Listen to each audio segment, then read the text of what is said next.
Man, it's the T-Train Show. Y'all know what time it is, man. What up, T? What up? Hot Rod. What up? L-Train. Y'all know what time it is, man. It's the Three to Hard. Hey, welcome to another episode of Three the Hard Way. We are back. Let me introduce my fellas, the host of The Locker Room.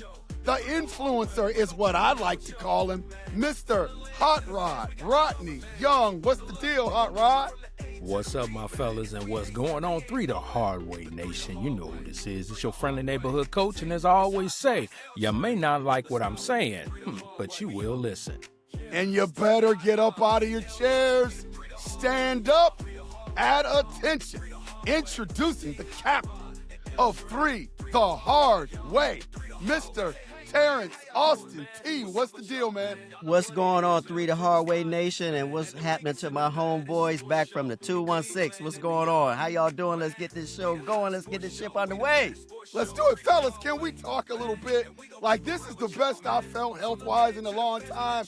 Got a lot of energy, and we got some things that we need to frickin' talk about. First of all, we got to start in the NBA. And we got to start with our Cleveland Cavaliers. Because last week when we were on the air, it was 3-0. They had not played Game 4 yet. Obviously, a week has passed. And we know that they got swept by the New York Knicks. And so I've had an opportunity to listen to a lot of content creators, talk to a lot of people. And everybody is looking at the Cleveland Cavaliers and they're asking, L-Train, what's next? What's next for the Cleveland Cavaliers? It looks like Kenny Atkinson is coming back, fellas. It looks like he's coming back. But when you talk about the personnel of the team, what's next for the Cleveland Cavaliers? Do a little bit of speculating. Don't be afraid to put your wants and needs in there. What direction do the Cleveland Cavaliers go, man? Boy, where do I begin? Well, first of all, after we blew that 22-point lead with 7 minutes left in Game 1, we never recovered, fellas. We never recovered. We never were able to get back up off the mat. Followed by our, turning the ball over, missing shots, lack of defensive effort, getting back in transition. But to cap it all off was, Kenny Atkinson.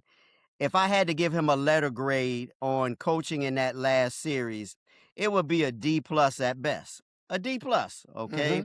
Mm-hmm. Our coach didn't do his job. He didn't do his job. And again, Mike Brown just, took him out back and got the best of him. All right.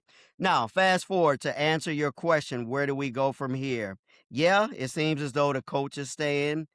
James Harden is staying. Looks like, Donovan Mitchell is going to, continue to be, our number one on the team, which is clear he is not a number one, but he's our number one, okay? Yep. He's our number one. So it seems as though that's going to be the case. I like our bench, the guys on our bench, except for if there's any personnel changes, it would be. I would go with, Dean Wade for one. He's great defensively, but he just doesn't give you any scoring, okay?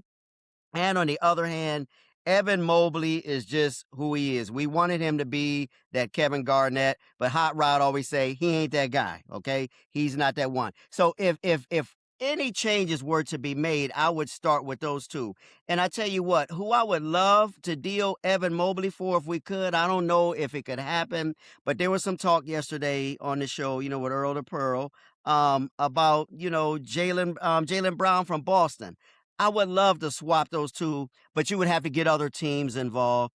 But Jalen Brunson is a guy that we need, okay? Because he definitely is a number one, okay? And he and Donovan have a relationship. They have a good relationship together, okay? So if there's somehow we can make that happen, because Giannis is going, after what happened to the Thunder last night, Giannis is going to be in Oklahoma City next year, okay? They're going to do everything that they can to make that happen. It's kind of like when we beat the Warriors in 2016, how all those guys went to the parking lot and called Kevin Durant, say, hey, man, you need to come save us. That's what they're going to do with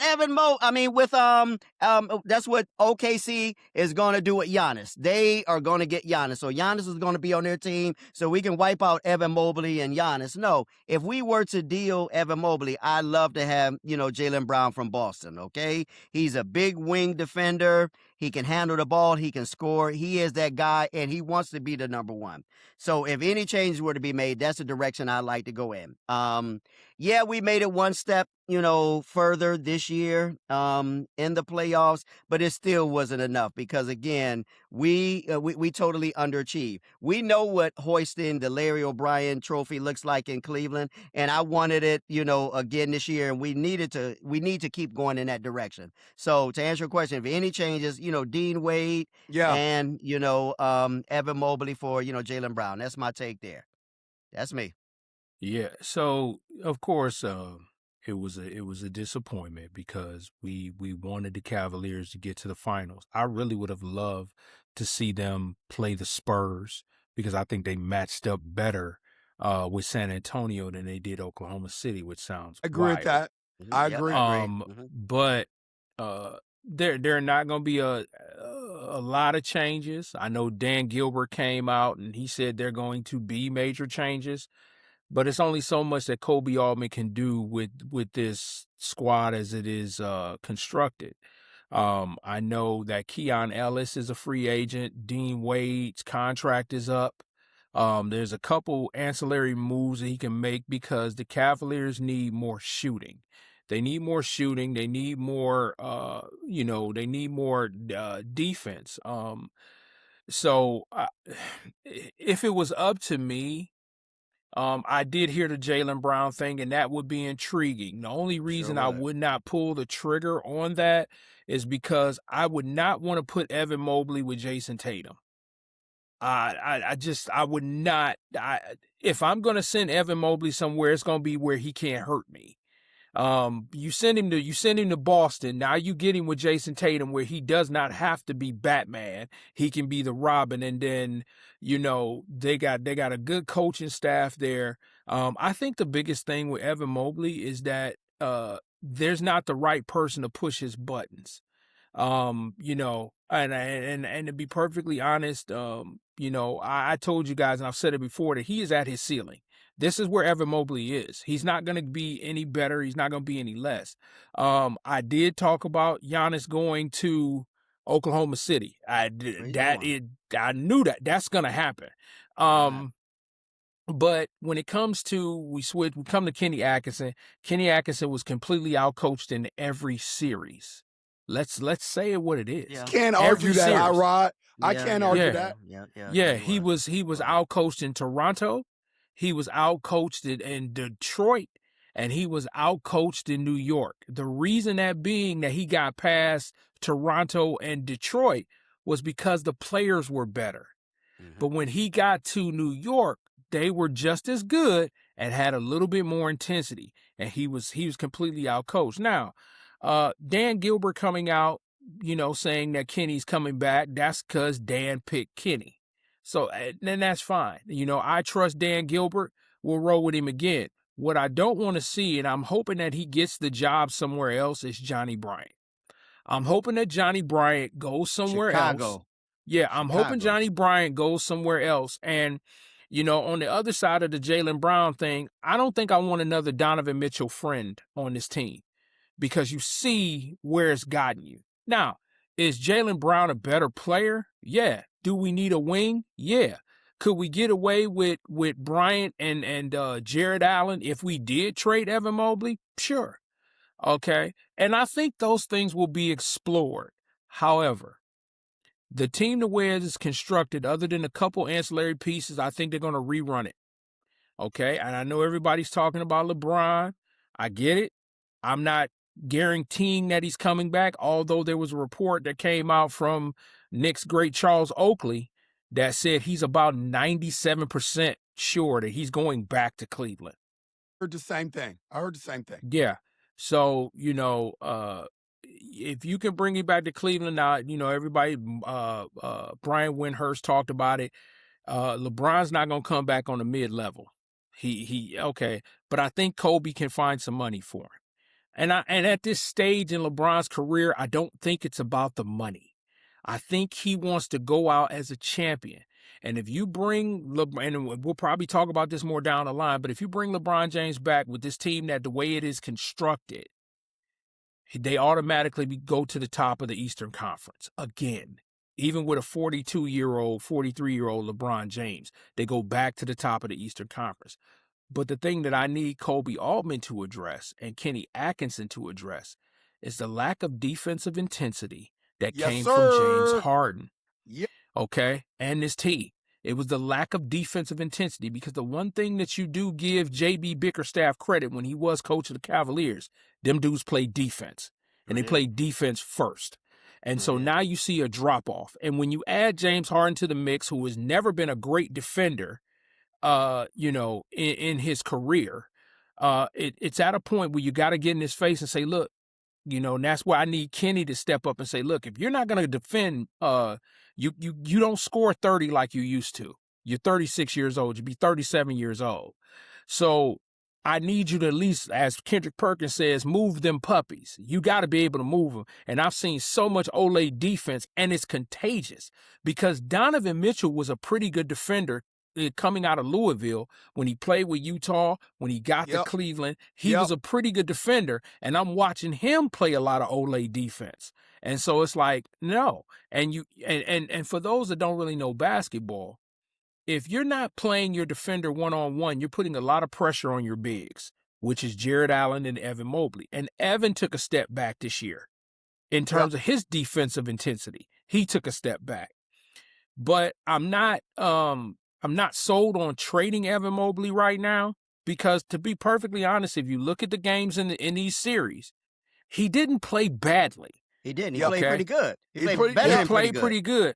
And L Train, you being a college coach at a high level, your bigs cannot perform if they don't get the ball. Correct. Okay? So if your guards are not giving your bigs the ball, unlike, Kenny Stefanski, Lionel Jones is going to call a timeout. He's going to pull his point guard over. He's going to design a play so that they can be successful. And he's going to tell his point guard, if your big is in the post and you going in that route, get the ball in the post. Okay, so there's a lot of philosophies that got to be changed. But I also said that I don't think Kenny Atkinson wanted James Harden on that team. I don't think he wanted him, because he knew he would have had to change his whole offensive outlook. Because Kenny is from that Golden State, Steve Kerr, ball movement, man movement, ball has energy. And you get to James Harden and it automatically sticks. And and real quick, it just came to my mind. You can go back on YouTube. There was a conversation that was had with Kobe Bryant, the late Kobe Bryant, and with yesterday. Tracy McGrady. And Kobe Bryant said that type of basketball will never win a championship. Kobe he said that's when James Harden was in Houston. Mm-hmm. And he said, look, James Harden has to do what he has to do. But he says that style of basketball will never produce a championship. Mm-hmm. Yep. And that was telling, coming from the late, great Kobe Bryant. So it makes sense. Savant. Something's got to change. Exactly. Basketball savant is right.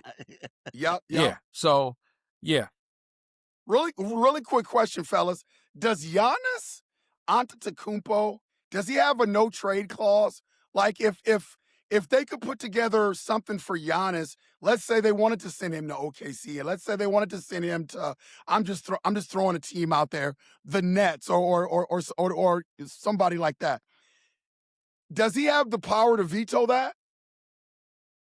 Well, doesn't he want out? He's gone back and forth, back and forth, back and forth. His latest thing was, hey, I'm on the market. and I'm available. I'm available for services. Yep. And we thought something was going to maybe happen during the playoffs, but it didn't. But like I say, now there's a sense of urgency with OKC getting bounced out. They Yep. need help in dealing with that 8-foot tiger that they got in San Antonio. They need Understood. help. Yeah, Understood. they need help. So I wouldn't be surprised, L Train, by midweek, it's at about that 97, 98% percentile, and that it makes news, Yep. Yeah. No, I agree. But can he? Because up here in Wisconsin, he obviously wants out now. Like I think he's won a championship here, so he brought that to the state and the city of Milwaukee, and so I think that now that gives him a little bit more flexibility where he can lay his head to the pillow at night and say, "Hey, I won you a chip. It doesn't look like you're willing to build around me the way I want, Right. so I want out." Right. But my question Even though they tried building Yep, around him, it yep. just didn't work out. Didn't work out. Can he say no? If they put together a package and he doesn't want to go to the place where they're sending him, do you have any knowledge on whether or not he can say no or not? I'm not aware that if he has a no trade clause or not. He Okay. probably does. Okay. But in this LeBron era, he probably does because LeBron was good with the no trade clause. He even got Myles Garrett when he signed this $40 million contract. He Yeah. convinced him to put a no trade clause in there. But I think with Giannis Antetokounmpo, his options are limited. Correct. Because the Milwaukee Bucks are not just going to get rid of him for hamburgers and French fries. Correct. They want picks and they want people to come back. They want a lot in return. Right. And so that's why I'm saying that he will approve a trade if it's to a contender, if it's through somebody that is missing a piece, but There you that go. also has assets that they can get back. And that's why I said Sam Presti has the assets. He has the multiple number one picks. And he does have some bodies that he could give to Milwaukee. Okay. And Milwaukee will eat that trade real quick because, to be honest with you, I think last week Miles Turner came out and he said some damning stuff when it came to Giannis Antetokounmpo and Doc Rivers. Yeah. Showing up late for practice, Doc letting him get away with stuff, all of that. Yeah, he just spilled the beans. He spilled the beans. He did. And he took criticism for it, rightfully so, because what happens in the locker room stays in the locker room. But when he said that now you're putting heat on Giannis. Do teams really want him? Do they want to take that? But if I'm Sam Presti and I'm Oklahoma City, the way that alien by the name of Victor Wembanyama and those guys took over, you got to combat that. And the only person that can combat that is Giannis Antetokounmpo. So I'm telling you, the talks will happen. I know the LeBron talks to Cleveland is probably going to take up most of the media. Yeah. But that's going to be a sleepy one. But I think Giannis wants to go to a contender. And so if he does have a no trade clause, no, they're not going to send him to Chicago. They're not going to, send him, the $10-2. He's going to go somewhere where he can compete. Okay. But the Milwaukee Bucks want something in return so they can rebuild their organization. Okay. And I think there's still a respect level for Giannis because Giannis did bring a championship to Milwaukee. So I don't think I don't think there's any ill will. I think they just like, okay, it's time to move on. This young man wants another championship. We're obviously in a rebuild mode. So let's do what we need to do. But unfortunately, guys, the owner of the Milwaukee Bucks is a familiar face, and that's Jimmy Haslam. Yep. So you can almost guess what might happen. All right. Yep. My whole thing with this is, here's my take. I've got one caveat. And I think right now, initially, when you look at what the Cleveland Cavaliers are at least rumored and talking about, I think they handle it the right way. I agree with you guys. I thought Kenny Atkinson got outcoached in every series. That was a great statement, but I don't agree that we should get rid of him. I think you've got to keep everything in pocket, in place, at least for one more year. And it all boils down to, what are the Cavaliers' vision? Like, their brass, where do they think they are as a franchise? Are they Are they a LeBron James away? Do they want to blow this things up? Are they a couple of pieces away? In my opinion, I think they should try to keep the nucleus together, including James Harden. And I don't think James Harden is any threat of leaving. I think they're going to extend him. I think they're going to sign him. So I think he's going to be a part of this team next year. I think the move that the Cleveland Cavaliers should make is one more year, put all their eggs in the basket of bringing in, although 42 years old, LeBron James is a force multiplier. He will make everybody on that team better, especially at the age of 42, where he doesn't have to carry the load anymore. I don't think anybody is expecting him to go out and drop 40 every night, but now he's got some talent. He's got some pieces, probably the most talented team that he has ever really been with in Cleveland. And I'm not talking about a big three. I'm talking about from top to bottom. Cleveland Cavaliers have some pieces where if you can add a LeBron James to that, I think it makes them better. Does it make them championship better? I don't know, but I do think it makes them. Gets us close. Gets us close, man. It gets us closer. The whole thing with Giannis, and I apologize to the Hard Way Nation audience out there, I should know whether or not he has a no trade clause. I believe he does. And that's why I asked the question. If Giannis Antetokounmpo has a no trade clause, this is one of my hot takes for the day. I don't think he's going to a mid-market team. I don't see him going to OKC. I don't see him going to Cleveland. I don't see him going to Minnesota. I don't see him going to any of those teams. I think that where Giannis Antetokounmpo will feel comfortable is that if he goes to a higher market team that has the assets that intrigues the Milwaukee Bucks. And the only reason why I throw OKC out of there is I'm not sure that OKC believes that their team is not as good as the San Antonio Spurs. I know Wemby is a problem, but OKC wasn't 100% healthy. And I think the verbiage coming out of their locker room was like, hey, if we could have had all our pieces in place, we win that series. We lost in the game 7. We didn't get swept. It wasn't 4-1, 4-2. It was a game 7, albeit on our home floor. But I think they feel like, and I heard a couple of other podcasters and national pundits talk about OKC wasn't really healthy. So I think they have that mindset. If they can put together a package, meaning OKC, to get Giannis and not have to deplete their squad, and it feels good to OKC, I can see that happening. But there's a lot of intangible stuff, man, when it comes to Giannis moving to these different spots. My take is I believe, and I'm saying it right now, I believe Giannis is going to end up with the Miami Heat. I just feel it. I think they got some pieces that the Milwaukee Bucks like. They're going to have the salary cap room. They are traditionally a big-time franchise. Pat Riley is still there. So they have the infrastructure in place. And I just feel like right now it's quiet on that front, but I feel like the Miami Heat are going to make a push for Giannis. And I think that's the type of environment that Giannis is going to want to be in going forward. That's my take. L-Train, that's a great take. I wouldn't, downplay that, Giannis to Miami either, okay? Because they are a solid organization. They always have been. And Pat Riley always has an ace card up his sleeve. He always does. So that could be a possibility. That really could be. And that would be, then that would be another team in the East that we would have to worry about. Yes. That Heat team. Because they're always there. They're always there, So that would be another foe that we would have to be, looking in the rearview mirror at. So, wow, that's a great take, man. So a couple of things here. Number one, when it comes to OKC being injured, I'm gonna push back on that a little bit.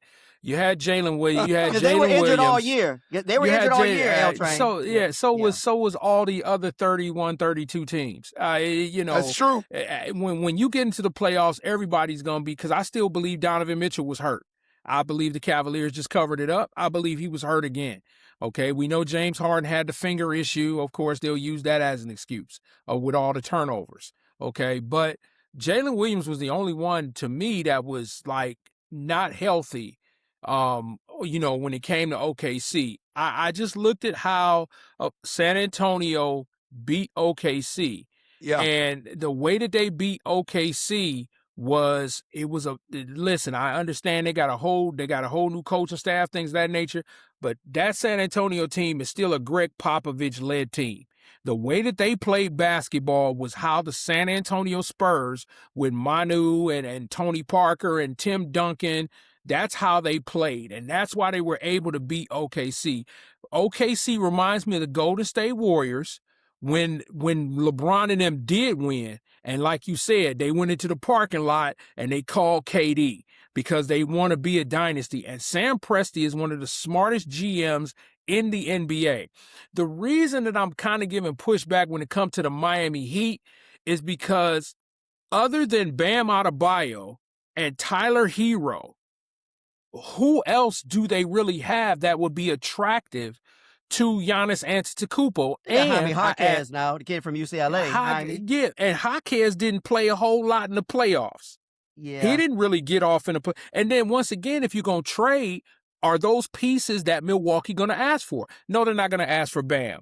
But they'll ask for Tyler Hero. They'll ask for Jaquez. They'll ask for those, okay? And so and then I asked this question to you, L Train, and even you, Cap.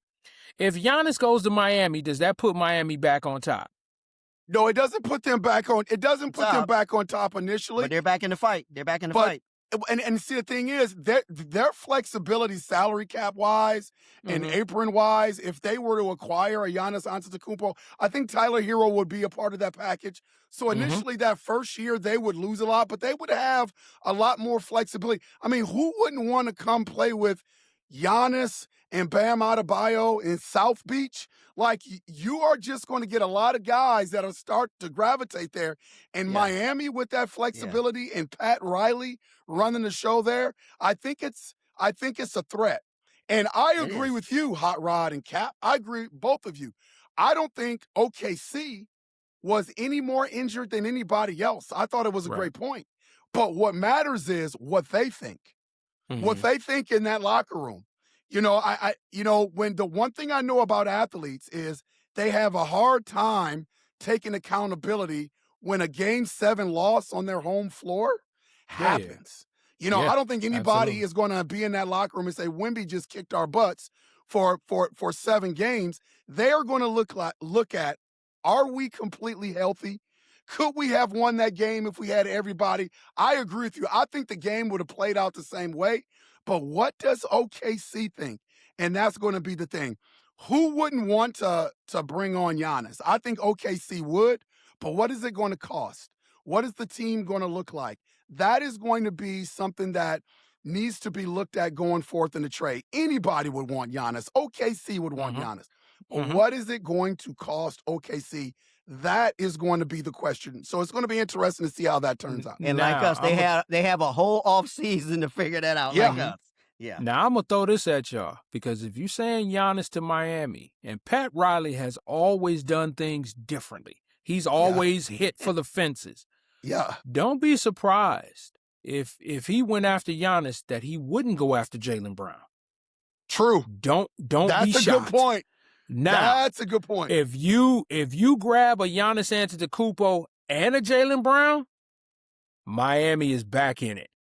They're back in it, So, I mean, it'll be intriguing. And just like you said, L Train, they, OKC lost Game 7 at home, and we got swept, and we lost the Game 4 at Madison Square Arena. Oh, I'm sorry, in Cleveland. Yeah. They renamed it Madison Square Arena. They took over. Because they took over. Yeah. Okay. Yeah, they took over. So, but, real quick, because I love Dan Gilbert, I know that pissed Dan Gilbert off. I know that did. Especially losing to New York. I know that ticked him off. And so that's why I know that some things are going to change. And I think with Kenny's going to be told this upcoming year, you better get there. Because in all actuality, if you look at it from this standpoint, Cleveland got as far as honestly they were supposed to. They had trouble getting to the Eastern Conference Finals. They got there. Okay, now, next year, it's going to be known you got to get to the finals. Okay? And now whether they win or lose, that's one thing, but you got to get there. Yeah. So I thought this was a great opportunity because if you look at the Eastern Conference, the way it's shaped up, teams are going to get better. Indiana, Halliburton will be back. Indiana's going to be back. Okay. That's right. Detroit, they're going to find shooters for Cade Cunningham. They're coming. Okay. Orlando is going to figure it out. Now, they think Jamal Mosley was the problem, but they're going to find out that it was actually Paolo Banchero. They're going to find that out, okay, very soon. But the Eastern Conference is only going to get stronger. But I mean this with anything. A 43-year-old LeBron James, you bring him back to Cleveland, it makes them top 2 in the Eastern Conference because you got to give New York their credit. So, Yep, I agree with that. And as we look forward and start to preview the Spurs versus the Knicks, which I think is going to be a great series, by the way, a great series. Fellas, I got to ask you this, and I couldn't wait to get here on Sunday to pick your brains on this because this is another one of my hot takes, all right? Another one of my hot takes. You look at what Wembanyama did last night. It can't be understated. Like, he didn't have this over-the-top game where he had 40 points and 20-something rebound. He had modest, reasonable numbers. But again, a lot of the game, watching the game, there was just a lot of intangible plays that he made. He made the correct pass when he needed to make it. He hit threes when he needed to hit. He got offensive, defensive rebounds, blocked shots when he needed to block shots. And fellas, here's the scary thing. I don't think Wemby right now he doesn't even know what he's doing yet. Nope. He's 3 years away from his prime. Oh, my God. His prime is 3 years in the future. 3 years ahead. My hot take was I was sitting in the car driving with my wife, and I said, I think that I've grown up in a great time. I've had an opportunity to see Larry Bird and Dr. J and Michael Jordan, Kobe Bryant. Think about all these names. Shaquille O'Neal. Just some of the greats during my lifetime. I've had an opportunity to watch them play. Fellas, Victor Wembanyama. Oh, LeBron James. Like, I'll throw LeBron James in there. I'll admit it, LeBron. Sorry, LeBron. Victor Wembanyama may be the best player to ever suit it up when it's all said and done with. Now, he's got to stay healthy. But he's not as good as he's going to be. The Spurs are a great organization traditionally. Perfect place. They've got a young supporting cast they can draft, and people are going to gravitate to go play with that to win a championship. So he's always going to be surrounded by really, really, really good pieces. Can anybody stop the Spurs? Like I said, if you're going to get them, you got to get them this year. Maybe next year. So the Knicks have a great chance to win a championship. After that, a healthy Wemby, all bets are off. I think this kid is going to be the best to ever suit it up in the NBA. That is my hot take. And it's a hot take that I 100% agree on. I've been saying that for the past 3 months. If this kid stays healthy, we may never talk about Kareem. We may never talk about Bill Russell, Wilt Chamberlain, some of the greats of the past, the Jordans, everyone. Again, if he stays healthy, if he can stay healthy 80% of his career, because we know that big men in the past have had a hard time staying healthy. Remember last year he was out for blood clots, and that was really, really scary. And I'm glad that he recovered from it. And again, L Train, I listen to talk radio throughout the week too as well. Again, his early prime is 3 years away from it. He's like a baby giraffe. He's still trying to figure it out. And you're right. If he stays healthy, we may never, talk about some of those old greats from the past. Now, as far as this upcoming series, New York has been resting. They've been resting, okay? They have an opportunity to steal game one. Again, I say an opportunity. I don't know whether they will or not, but they have an opportunity. However, if they don't, they may get swept, or it may be a gentleman's sweep, because that San Antonio team is a well-oiled machine. They play defense. They score when they need to. Their young talent isn't afraid of the moment. They're not going to be afraid of the bright lights in Madison Square Garden, sitting close by with Celebrity Row and Spike and all of those guys. That is not going to bother them, okay? for them to beat an OKC team that I don't like their style of play, the way they play, the way they flop and this and that. And I'm going to get to that in another episode later.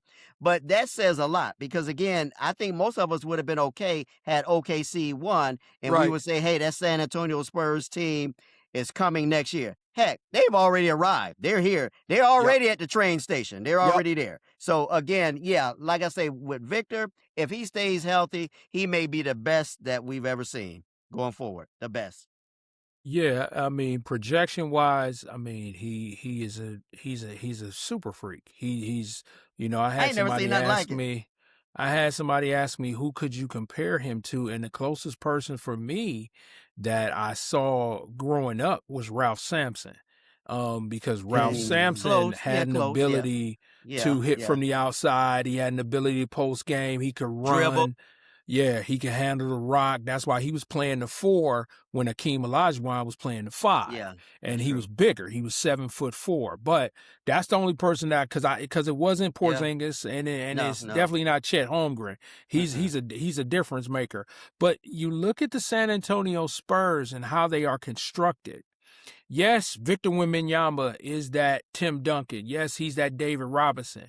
But don't forget about Castle, who was Rookie of the Year. Don't forget about Dylan Harper, Ron's boy, who's coming into his own. He can play. Don't dismiss Champagnie, who was hitting big time 3-point shots. Yes, sir. And like I said, this team, you can see the Greg Popovich stamp on this team.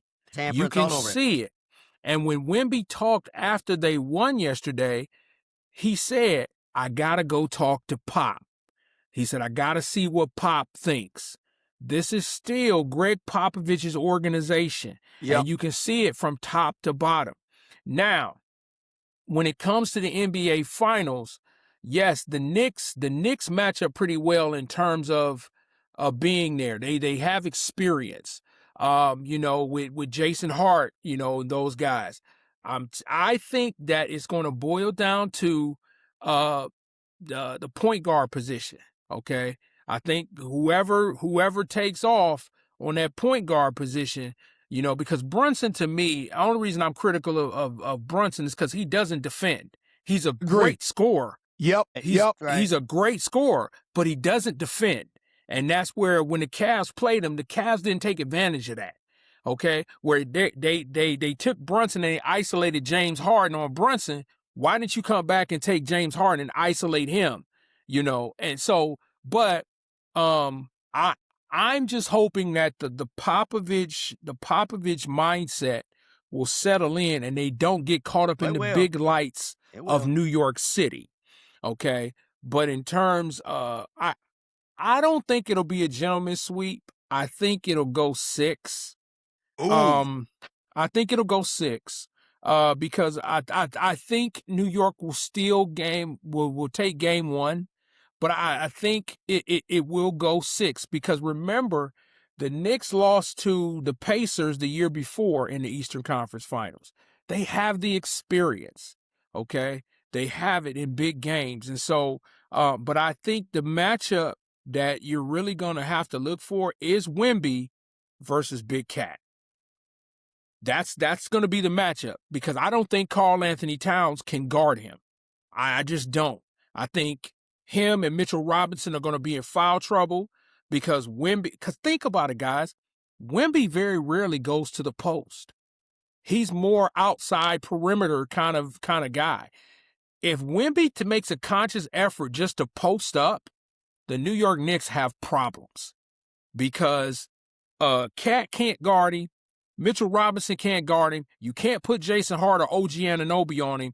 It's going to be a problem. It's going to be a problem. So I originally will call Spurs in 6, but that might be because I just don't like the Knicks. Yeah, and remember, Mitchell Robinson's got that broke pinky too. Right, he's not healthy. He's not, but he's going to play. He's going to play. Yeah, but, I'm calling Spurs in 6. Yeah. Okay.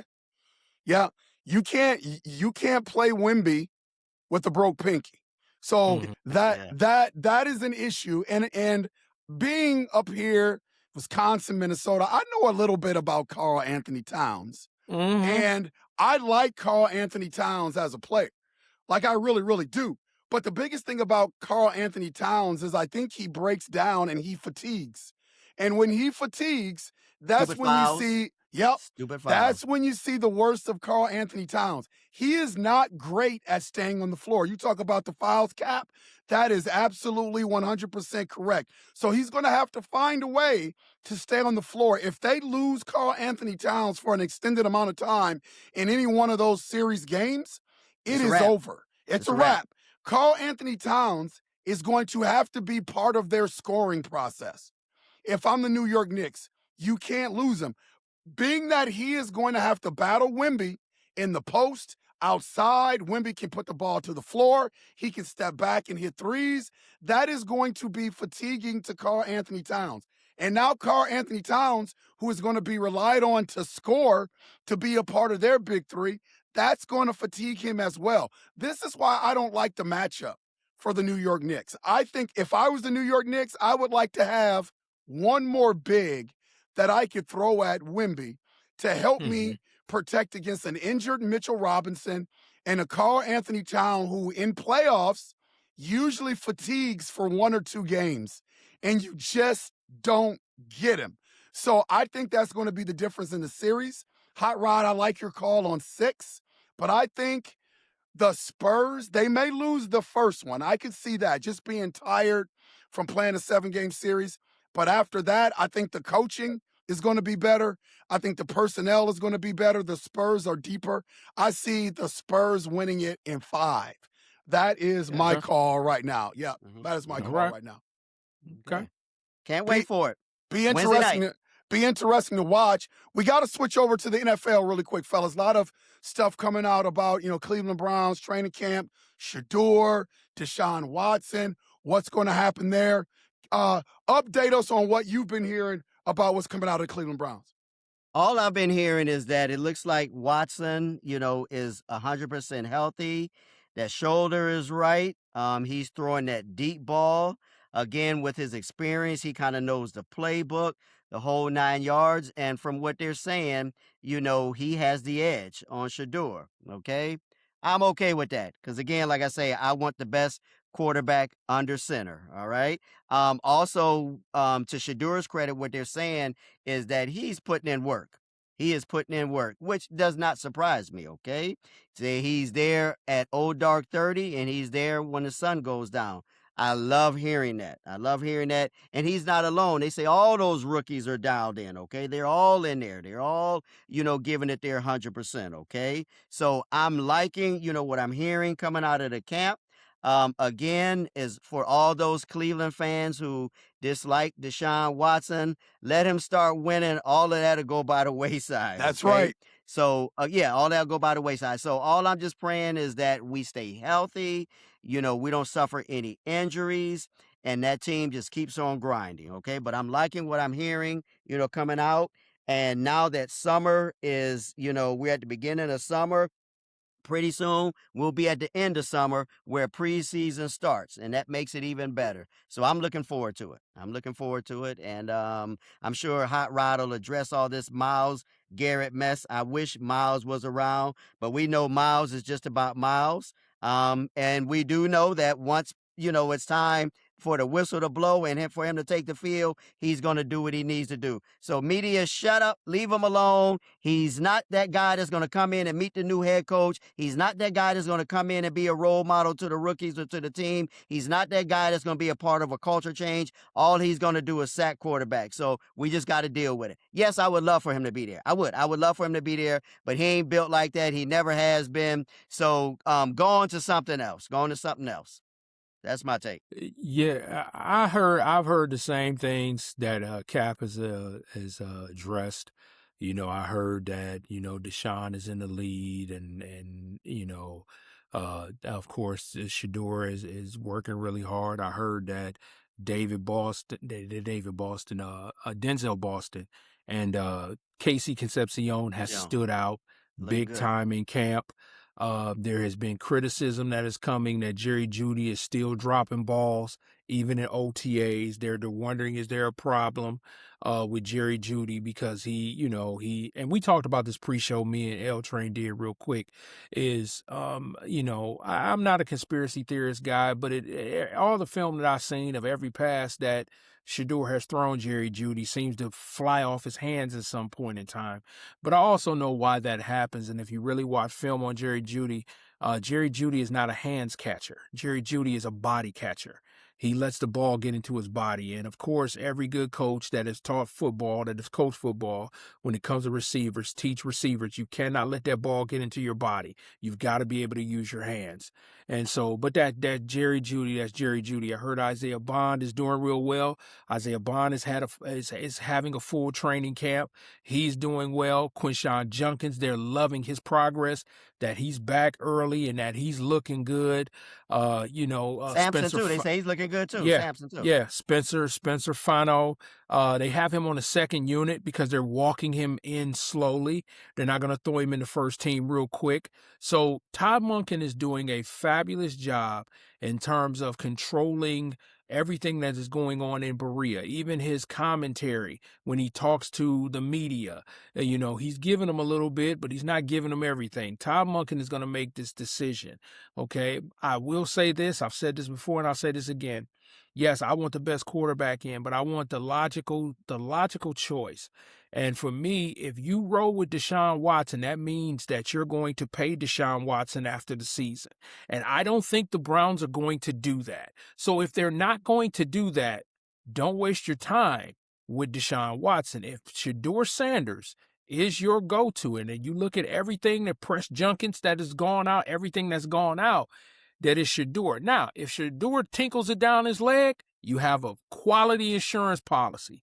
But I also remember what Zach Jackson said is that Deshaun is throwing the deep ball really well. It's not about the deep ball with him. It was the intermediate passes that he's still having problems with. This is stuff that's not being seen. Okay? He saw it. So he's saying he's not sold on Deshaun Watson. But whoever gives the Cleveland Browns the best opportunity to win other than Dillon Gabriel, I don't have a problem with it. Okay. But I pretty much heard the same things. I know that the sports media is really trying to find stuff because this is a downtime, man. It's OTAs. And so when they talk about Myles Garrett real quick, listen, everybody knows how I feel about Myles Garrett. Myles Garrett, to me, is not a leader. He's never been a leader, never will be a leader, Right, okay? right. He's a hell of a football player. That's what he does. He sacks the quarterback. He does his job. But if you're asking for him to be the rah-rah, sis, boom, bah guy in the Cleveland Browns locker room, that is not him. And my thing is, if you're going to criticize Myles Garrett for not being in OTAs, and Earl the Pearl said this is not a gem from me, he has not been in OTAs since 2019. He has not gone to voluntary. So that's just him, okay? And if you're going to give that same energy to Myles Garrett, then you got to give that same energy to Denzel Ward, because Denzel Ward has not been there. So that's why I'm like, look, when it's time for mandatory stuff, if Myles Garrett does not show up for mandatory stuff, then I have a problem. That's a problem, okay? But which it won't be because he always does. He shows up for mandatory stuff. That's right. That's right. He's going to show up. And I also look at it as a football coach from a different standard. That's giving Isaiah McGuire more reps. You know what I'm saying? That's giving guys on that team more reps because Myles is not there. Because when Myles get there, whoever is the defensive end on that side, he going back to the second unit. So it gives, so there's always pros and cons to it. Would I like for Myles Garrett and Denzel Ward to be at camp? Sure. But have they earned the right not to be there?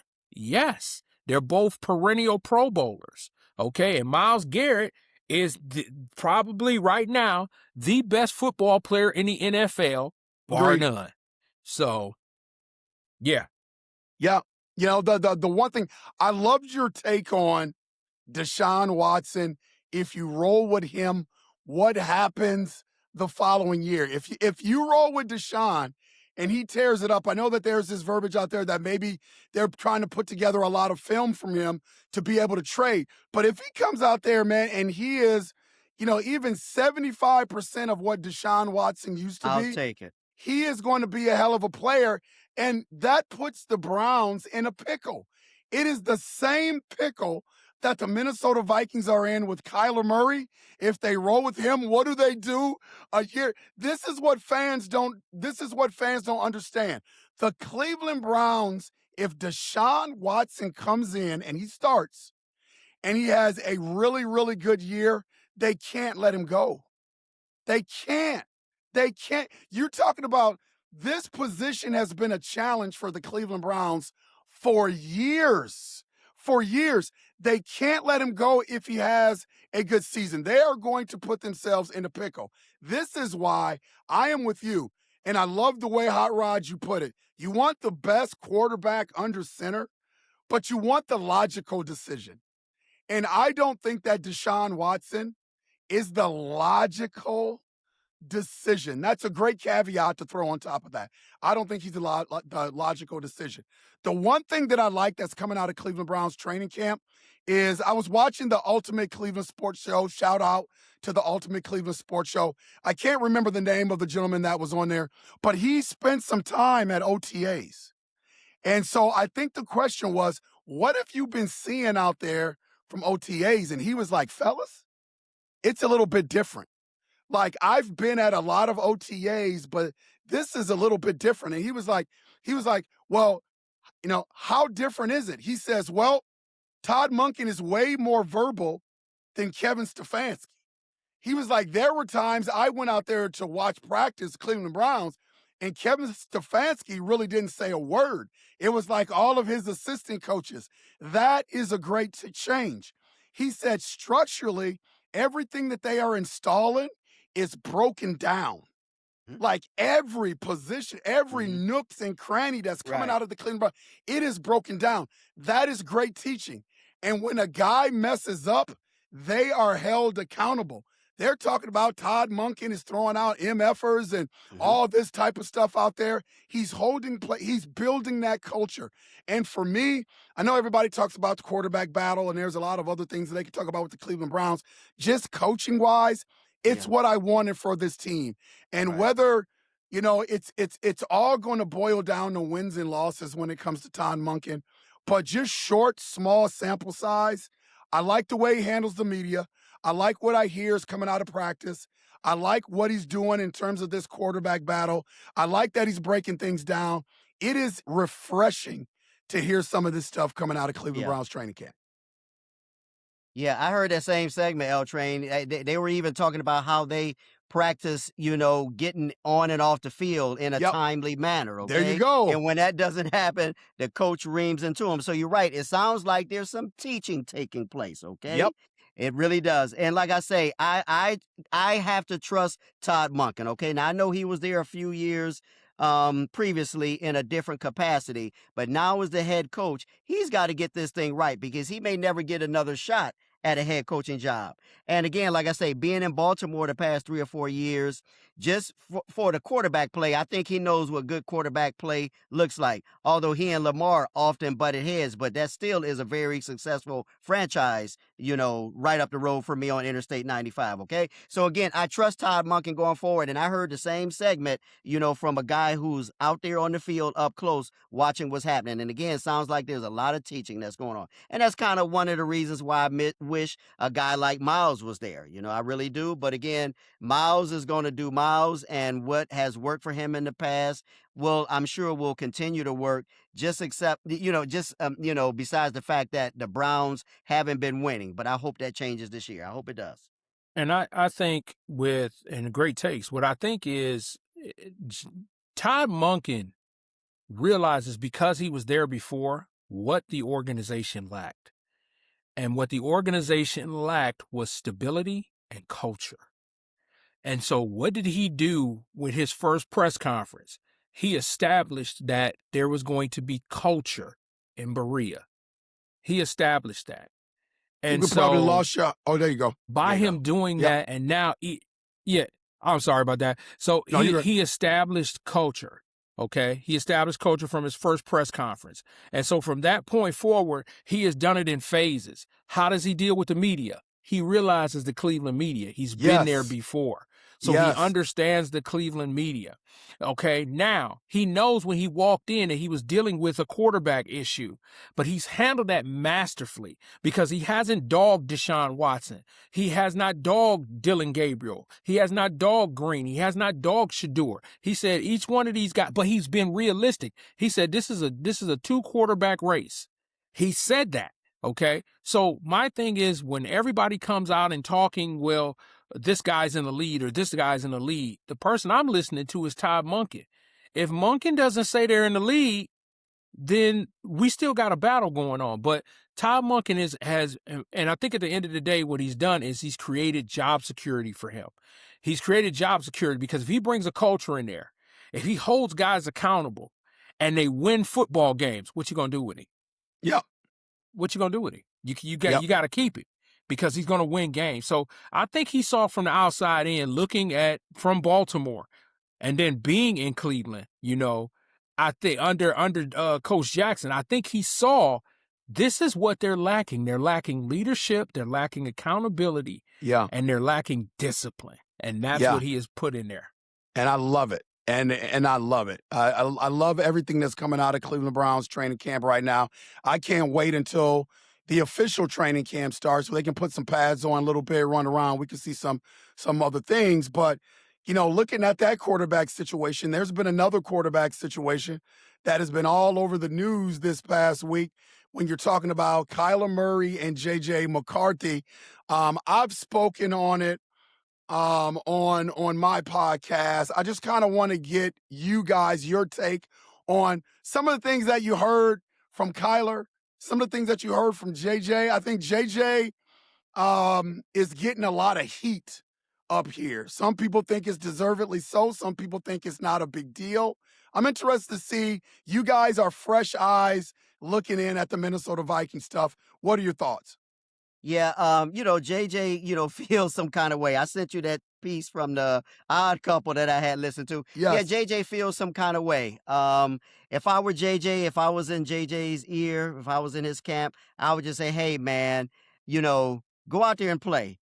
Go out there and play and prove that you're the number one. Okay. Yeah, Kyler Murray's the hot new chick on campus, and everybody's looking at her. Everybody wants a piece of her. But hey, man, you've been there. Just keep doing what you're doing, and it'll all shake out. Okay, it'll all shake out again. And also too, I feel if the Vikings, let JJ go, he's going to end up somewhere else and tear it up. Okay. So if the Vikings, again, like I say, I think they panicked, based on, what Sam Darnold did and winning the chip. Yeah, they panicked. And that's where they brought Kyler in. Is Kyler better? Yeah, he probably is. But JJ, hey, man, you played in the Big Ten. You're up and coming. You're growing. Yeah, you've made some mistakes, but hold true to what got you there. You're a professional athlete too. So go out there and fight. Go fight. Don't roll over. Don't roll over.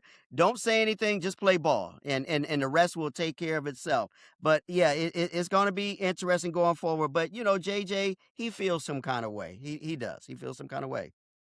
And J.J. McCarthy should feel some type of way. You were the starting quarterback last year. Now you bring in Kyler Murray. And so from a football player's aspect, their egos are really big. It's telling JJ you're not good enough. Now, if I'm advising JJ McCarthy, I'm sharing the same sentiments that you just did, Cap. I'm going to sit that young man down and say, listen, anything worth having is worth earning. So Right. you can sit there and you can cry, spill milk. This, at the end of the day, yes, it's a sport, but it's a business. So it's something that you need to work on, and here's what you need to do. And you need to go out every day with your best foot forward. You need to stay positive.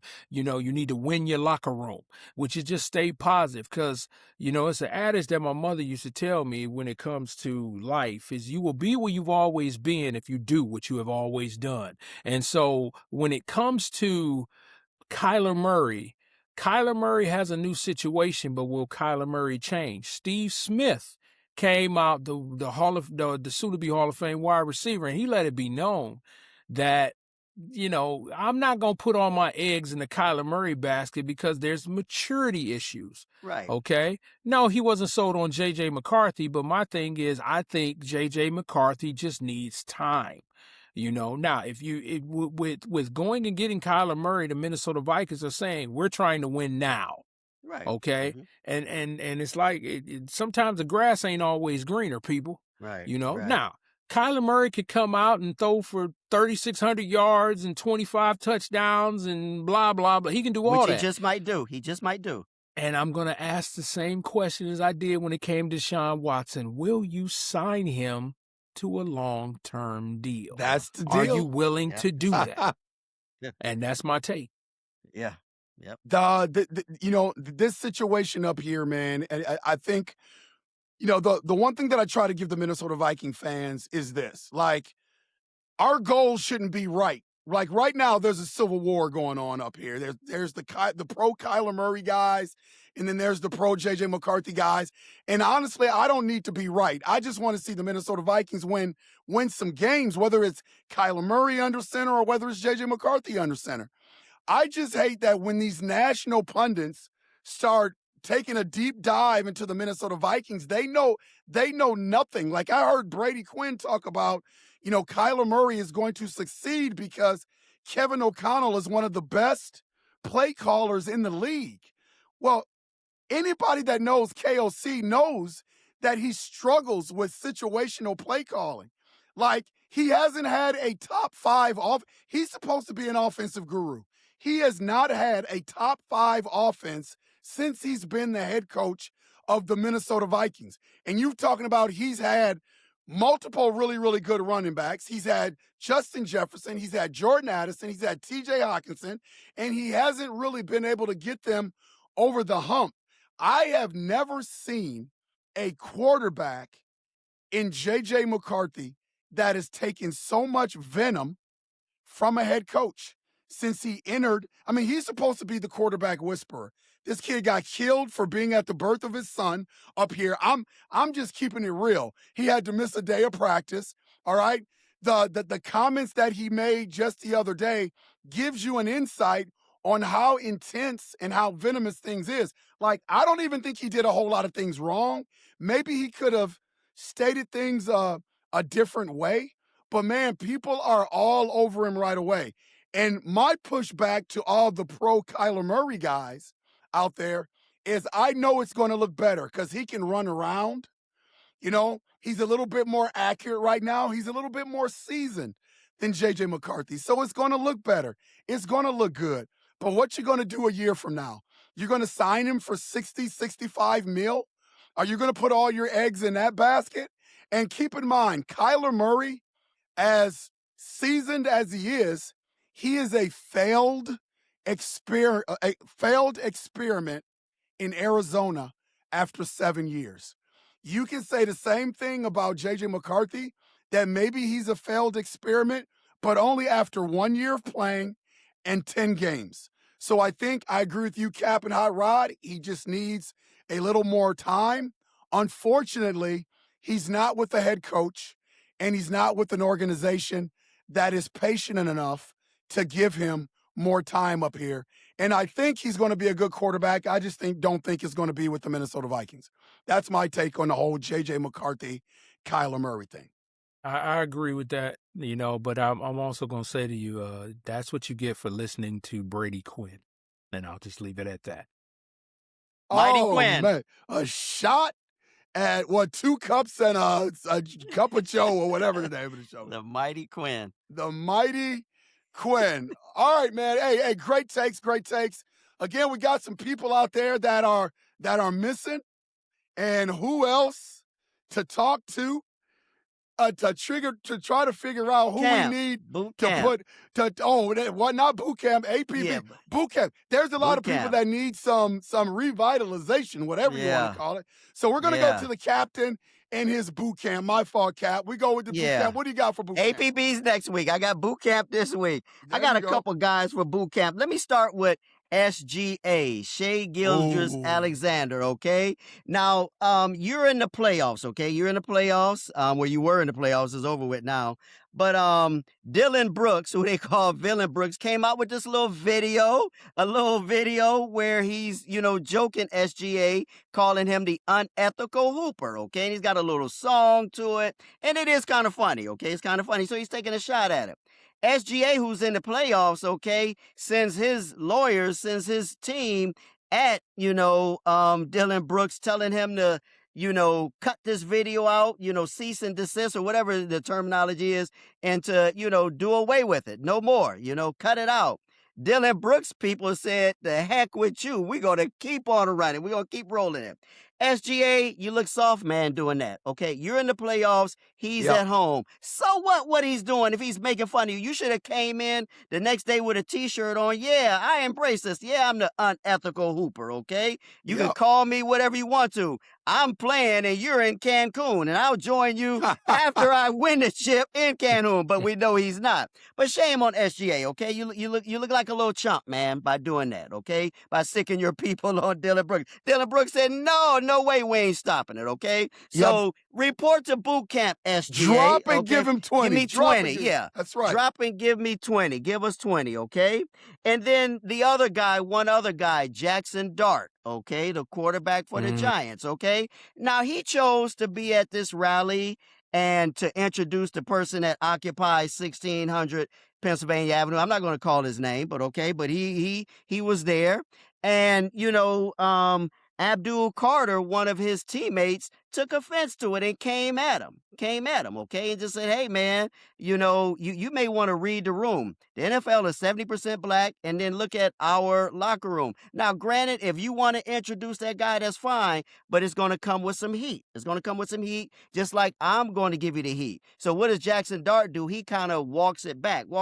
Don't walk it back, Jackson Dart. Stand 10 toes down. If that's your guy, that's your guy. If that's your guy. Don't be like Tom Brady saying, I don't know how to make America great hat got in my locker. You know how it got in your locker. Okay? If you guys rock with this guy, call it for what it is. Don't back down. So Jackson Dart, since you're backing down, after your teammate came at you, drop and give me 20. Stand on it, man. If that's your guy, stand on it. Stand on it. Now, going forward, remember Jackson Dart, who's a hell of a quarterback, up and coming. He doesn't like to slide, okay? He doesn't like to go down. Hey, somebody's going to come after you. You're playing against professional athletes on the other side of the ball who want to take your head off. I hope they don't, but be careful.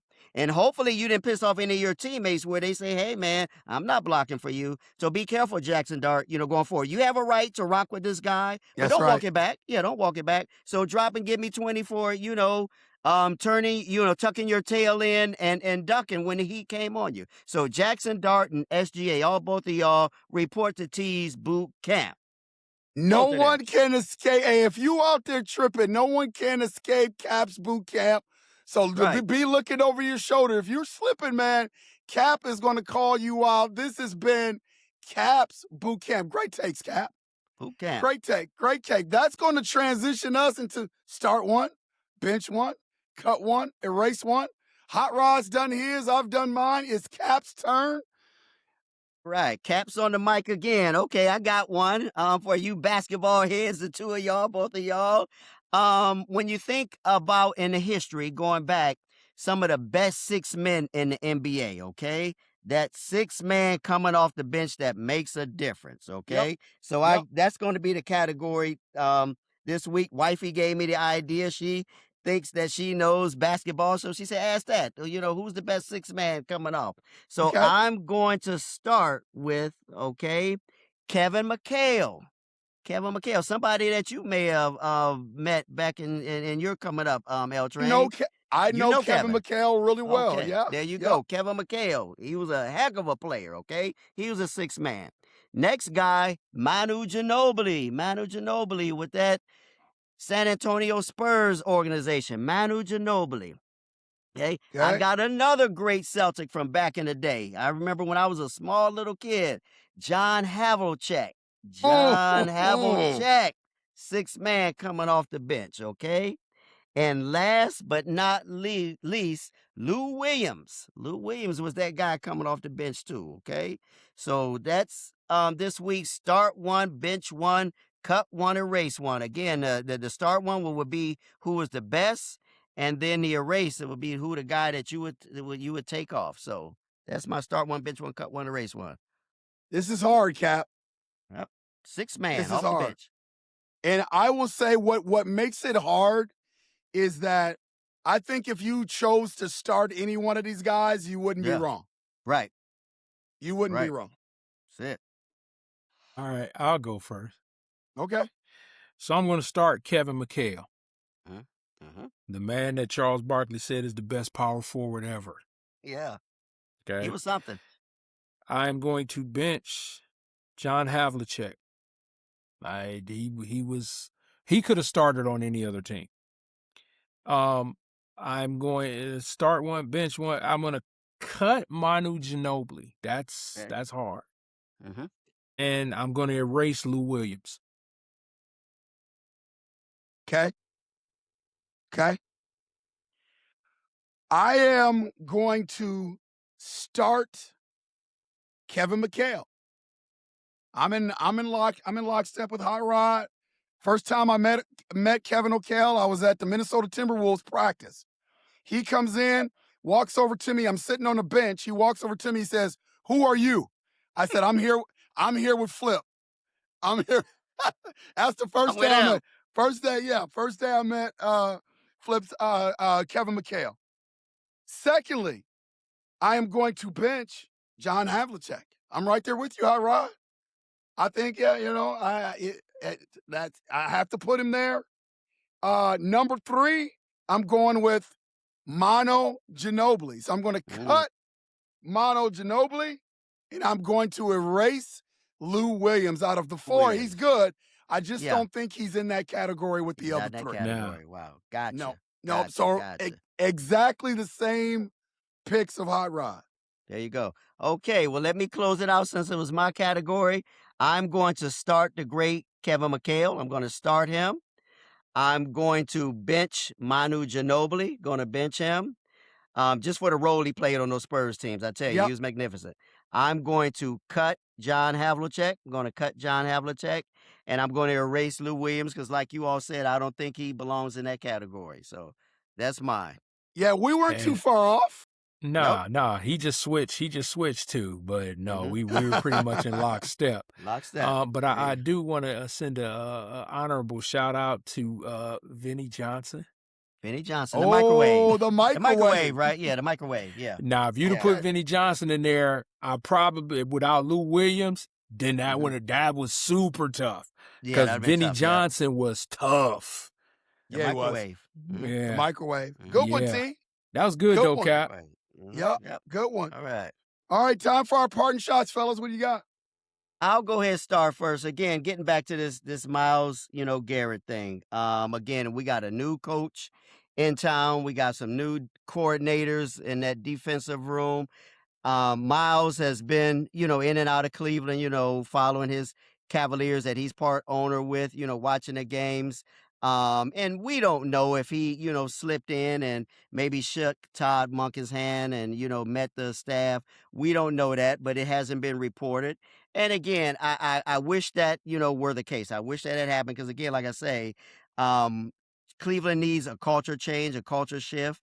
And again, it would be nice if Myles, had, stepped in and, just met the team, met the coach, because we know he was, upset when Schwartz didn't get the job. We know that when Schwartz, stormed out the building like a kid getting called in from the playground from recess, we know Myles was lock and step with that. And hey, okay, if that's your guy, that's your guy. But if football is a business, it's a business. One day they may, send you packing, Myles, okay? But I just wish, that he would, come in and, meet the coach and, let the coach know, or ask what is expected of him as a player and is supposed to be the leader of this team, and vice versa. Come in and have a conversation with the coach. But we know Miles doesn't do that, which leads to all this other stuff. Are they going to trade him? Are they going to do this, that, and all kind of unnecessary stuff that I want to hear coming out of Brown's camp? It's just a distraction. The fact that he hasn't come to meet the team is a distraction, and I wish that weren't the case. But I'm just praying that we have a good season. I want the best quarterback under center, and let's go Browns. Let's go. That's my take. Awesome. Love it. Love it. What do you got, Hot Rod? So I'm gonna piggyback a little bit off of some commentary that Cap just said with Jackson Dart Abdul Carter. My shout out is actually to Jameis Winston, because Jameis Winston was at a press conference and brought into this so-called beef between Jackson Dart and Abdul Carter. And if you get an opportunity, just look it up. His response was tremendous. He talked about galvanizing the team and that two men can have different opinions and have different beliefs, but he also gave a history lesson on the Black culture. And I really think Jameis Winston opened people's eyes to what is really going on. So I really, first of all, I admired Jameis Winston when he was in Cleveland. I thought he was a breath of fresh air. Yeah. And I still think Jameis Winston should have been here, even though Stefanski wasn't a fan of his. However, I want to shout him out because he took that could be deemed in America today a very volatile situation, and a volatile situation in the Giants locker room, and he put people's minds at ease. And so my shout out is to Jameis Winston. Good one, man. Good one. Good one.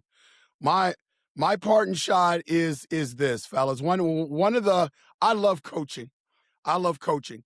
And the one thing that is probably toughest to do is to follow a legend. Like, you get your first job. If there was a legend in that job before you got it, man, that is tough to do. You know, another thing is being an athlete that's young, and you've got, like LeBron James. When LeBron James came out of high school, everyone had him the chosen one, and there was a lot of pressure on LeBron James, and there was a chance that LeBron James wouldn't have panned out. But I think we all see LeBron James has really panned out, one of the best players to ever suited up, if not the GOAT of the NBA. So he met all the expectations. But my parting shot comes to the San Antonio Spurs. You've got a young coach on the sideline that's following Greg Popovich. He's in the finals right now with a great chance at winning a chip already following Greg Popovich. And then you have Wembanyama. Think about this, fellas. They stormed through the playoffs, and then they met the champs. And then they had a game 7 on the champs' home floor with the 2-time MVP. And where most teams would have folded and used that as an excuse, we're too young, we're not ready yet, we were playing the champs, it was game 7. The San Antonio Spurs found a way to throw away all the excuses, throw away all the crutches, and found a way to get that done with how old is Wemby? 23? I thought, 20. Yeah, I thought he was 20, 21, 20. 21. It's like 21, 22, 23. Oh, yeah. my. He's young. Come on, man. When you stare adversity in the face like that, kudos to the San Antonio Spurs organization, their coaching staff, their players, their personnel decision makers. If they win this championship over the next week and a half, however long it takes, it should be one of the best stories ever in the NBA, because you just don't see that a whole lot. Unbelievable. That's my parting shot. There you go. Yeah, There you that's go. good. Yep. Yeah. There you go. Hey, fellas, we got through another good show. No technical difficulties. Everything, I think, went really, really good. So 3 the Hard Way Nation, thanks for sticking with us out there. We're going to keep this thing pumping out. Anything left for 3 the Hard Way Nation out there, fellas? Tell a friend about us. Spread the words. Tell a friend about us. This show is only going to get better. It's going to improve. Only going to improve. Yeah, Yep, a lot I of, there you go, man. A lot of guests coming up that we're going to have on the show. A lot of people like when we have some special guests out there. We're not going to ruin it for you guys, but stay tuned. Yep. Put Stay your thoughts tuned. in the comments. Don't forget to shout out and ask us anything you want. We'll get back at you. And like Hot Rod always says, you know, we're not afraid of the smoke. So Right. whatever you think about any of the segments that we have, put it in the comments, man. Hit that like and subscribe button. Fellas, another great show. I appreciate you. There you Yes, go. sir. Y'all have a great week. Have a great week, everybody. Have a Yes, great sir. week. We'll see you when we see you. Thanks for watching. Don't forget to like, subscribe, and share.